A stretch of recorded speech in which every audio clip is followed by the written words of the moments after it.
माळीचिंचोरा फाटा येथे स्पीड ब्रेकरमुळे एकाच वेळी 4 वाहनांचा अपघात. माळीचिंचोरा फाटा येथे आज संध्याकाळी सुमारे 6 वाजण्याच्या सुमारास अचानकपणे एकाच वेळी 4 वाहनांचा अपघात झाला. हा अपघात नव्याने बांधण्यात आलेल्या आणि नीटपणे दर्शवले न गेलेल्या स्पीड ब्रेकरमुळे झाला, अशी माहिती स्थानिकांनी दिली आहे. अपघाताची तीव्रता लक्षात घेता वाहनांचे मोठे नुकसान झाले असून काही जण किरकोळ जखमी झाले आहेत. या घटनेमुळे काही काळ वाहतूक ठप्प झाली होती. स्थानिक नागरिकांनी तात्काळ घटनास्थळी धाव घेऊन मदतकार्य हाती घेतले.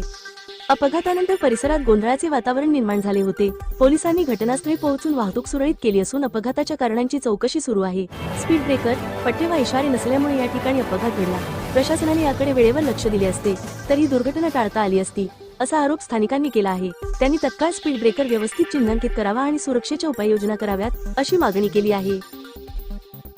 राज्यातील आणि देशातील बातम्या पाहण्यासाठी आजच आमच्या महाराष्ट्र न्यूज प्रिन्स या YouTube चॅनलला सबस्क्राईब करा आणि मिळवा नवनवीन अपडेट.